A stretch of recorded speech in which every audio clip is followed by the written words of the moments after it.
to die, and that other people go on living after they're dead. And it seemed just too good an opportunity to pass up.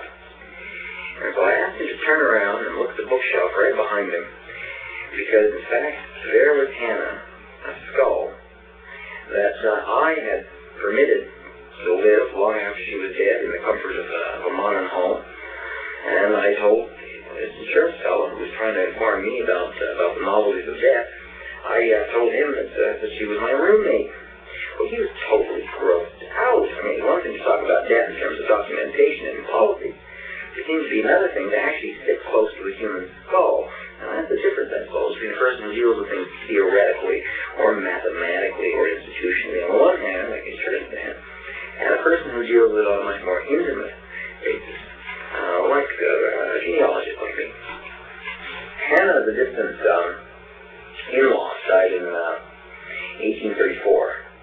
And much later, when I was looking around, there was a cemetery that she'd been entrusted to, which was slowly being taken over by farmland. And I took it upon myself to rescue that one person whom I happen to know. And she now lives with me, and she's sort of my muse.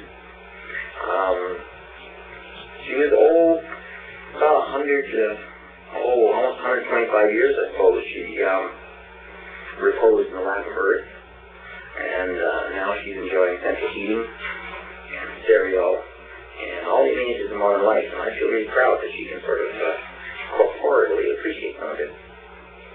And my grandpa used to go out and say that I shouldn't be afraid of being left alone, because the only person who likely haunts the place would be old Tom, his grandfather.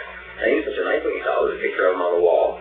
Very nice looking fellow, a kindly little fellow. And so I thought of them as being nice people. And then the next thing is, the dead people, of course, are in graveyards. The graveyards around were always sort of a nice place to go, because she sort of went there to see the old folks and tell stories about them. And a lot of these people who died 50, 100 years before I was born are a lot more real to me, and certainly a lot more interesting than most of the people around me. Like everybody else, I live with a bunch of people who are pretty boring.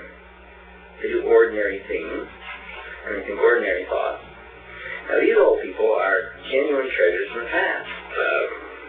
The woman whose gravestone's down in my basement, she was born long before Napoleon Bonaparte came to power. She was born considerably before the French Revolution. So when I think of that woman's gravestone down in there, the events that we think of as fairly old modern history hadn't even occurred when she was a little girl.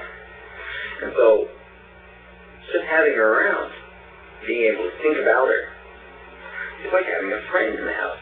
And people keep keepsakes of people they like, and they keep a beret or a lock of hair from some girl they knew when they were young.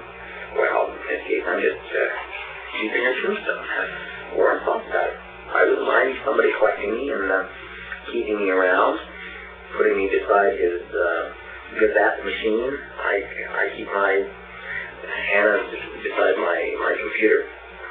And I'd like to think that someday somebody would take the time to collect me and clean me off and set me up in a nice room with all kinds of things happening that when I was alive I couldn't imagine ever would happen. It would be a rare privilege.